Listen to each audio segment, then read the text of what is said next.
Hey guys, welcome back. It's me Swastika, and in this episode we will basically be going through the President of India, the second part of it. For the previous part you can refer to the previous video, and this is in continuation to that. So this is presented to you by me. Hi, I'm Swastika, and if you like my content then please don't forget to press the subscribe button. So without any further ado, let's begin. So I have basically I have referred to Laxmikanth, Indian Polity, chapter number 17. I have referred to the Constitution of India, and I have also referred to my class notes. So right now I don't really have access to either Laxmikanth or the Constitution because I left it in my college hostel, and so I'll basically be teaching from my class notes. So this is super useful for people who are preparing for like NET and civil services and all the other papers, because Indian polity is a chapter which is, is something which is questioned everywhere in all your objective papers, in your subjective papers, in everything else.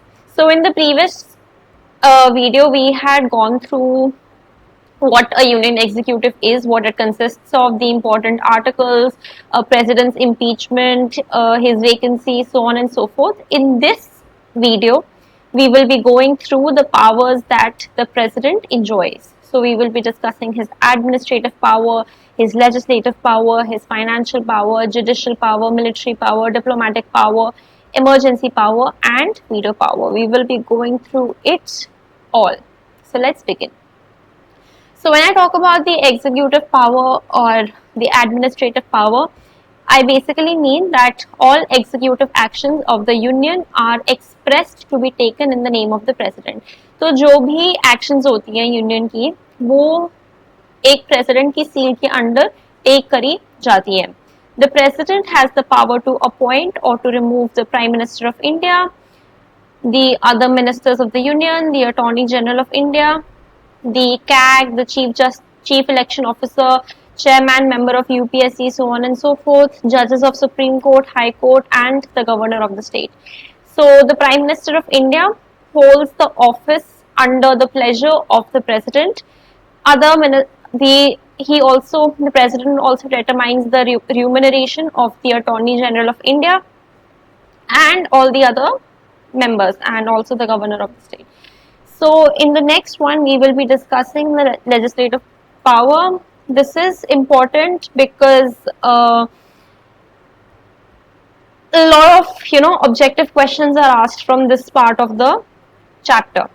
So in the legislative power, we understand that the president has the power to summon the houses of the parliament and to dissolve the Lok Sabha. He also has the power to prorogate for 6 months. He also has the power to summon a joint sitting of both the houses of the parliament in case of a deadlock between them. This joint sitting is presided by a speaker of Lok Sabha. So please remember this one. ये तो काफी important है, क्योंकि इसमें हम लोग ये कह रहे हैं कि जो joint sitting है वो सिर्फ एक president जो है वो समन कर सकता है बिटवीन द टू हाउसेस. तो हमें पता है पार्लियामेंट में जो है एक राज्यसभा होती है, एक लोकसभा होती है, और उन दोनों के ऊपर जो है प्रेसिडेंट होता है. तो उनकी जो जॉइंट सिटिंग है राज्यसभा और लोकसभा की, वो प्रेसिडेंट समन कर सकता है इन केस दोनों हाउसेस के बीच में डेडलॉक है. और अगर ये जॉइंट सिटिंग होती है तो उसके ऊपर प्रिसाइड जो है वो स्पीकर ऑफ द लोकसभा करता है. In the Rajya Sabha, 12 members are nominated by the president, and in Lok Sabha, 2 Anglo-Indians are nominated by the president. So in Rajya Sabha, 12 members are nominated by the president. So in the previous video also, when we were discussing the electoral college, we talked about how elected members only can elect the president and the nominated members can't, though they can participate in the impeachment. That is because the president basically has the power to nominate 12 members in Rajya Sabha and 2 members in the Lok Sabha. So these 2 members of Lok Sabha are basically Anglo-Indian people, and the 12 members in Rajya Sabha are people from various other fields like dance, music, maybe acting, and like so on and so forth.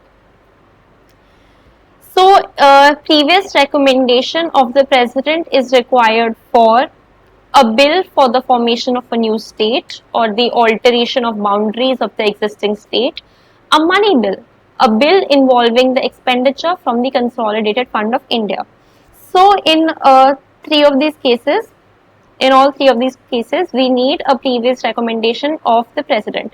The 3 cases are जब कोई भी bill introduce होता है जो new state की formation के बारे में बात करता है या एक पुरानी स्टेट की जो बाउंड्रीज है उनको ऑल्टर करने की बात करता है, तो रिकमेंडेशन जो है वो प्रेसिडेंट से ली जाती है.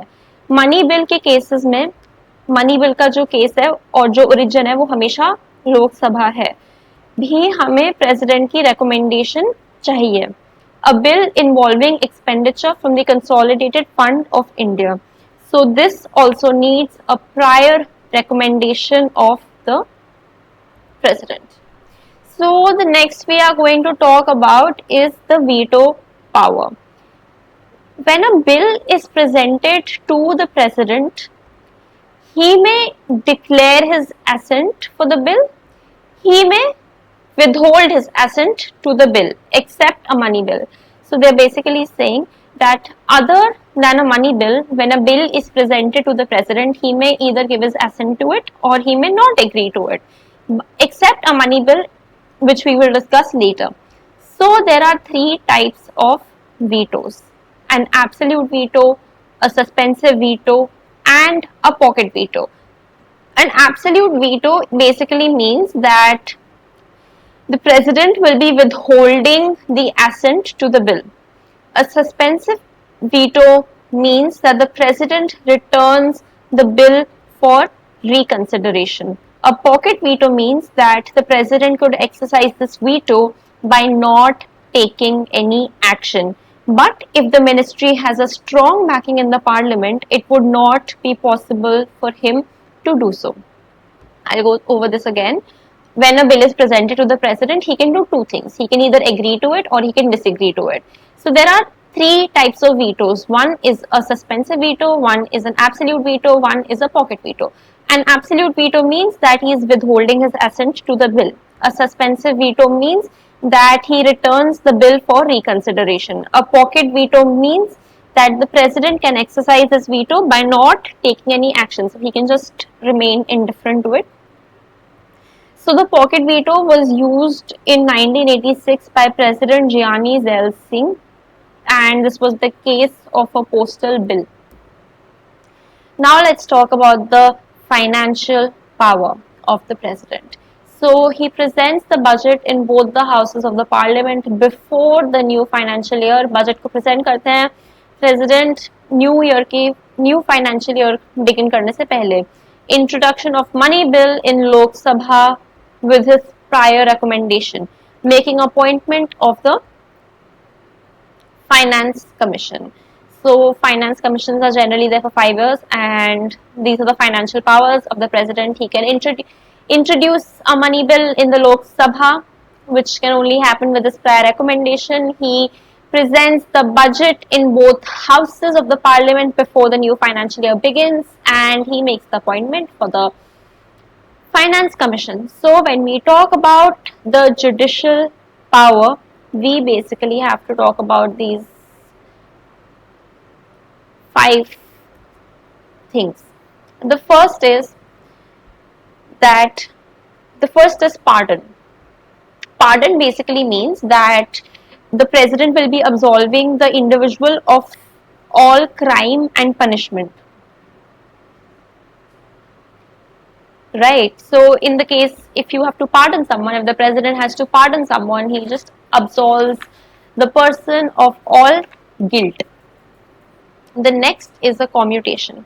So a commutation is basically a substitution of one form of punishment for another form which is of a lighter character.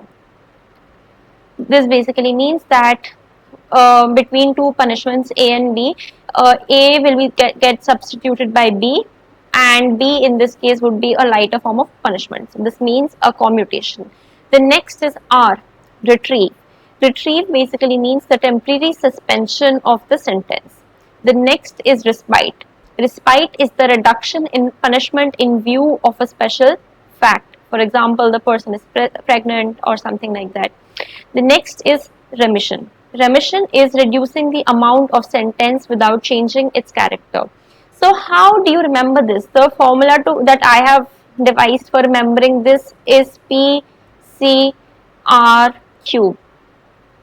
This is pardon, commutation, retrieve, respite and remission. Pardon तो हमें पता ही है कि absolving the person of all guilt. Commutation मतलब कि you're shifting the punishment to a lighter sentence. Retrieve is the temporary suspension, मतलब temporarily जो है वो suspend करा जा रहा है. Respite is the reduction in punishment in view of a special fact. For example, pregnancy. If a person is pregnant, then the sentence may be reduced, keeping in mind the pregnancy.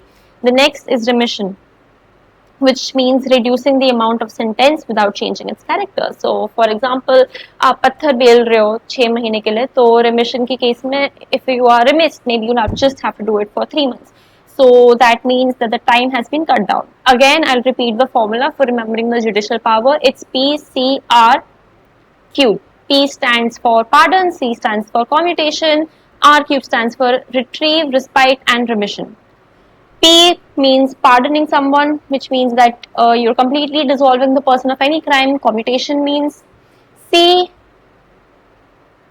means that one form of punishment is getting substituted with another lighter form of punishment. Retrieve means the temporary suspension of the sentence. Respite means that keeping in mind a special fact, for example, you're pregnant, the punishment is reduced, keeping in mind the fact that you're pregnant. Remission obviously means reducing the time without changing the character of the punishment.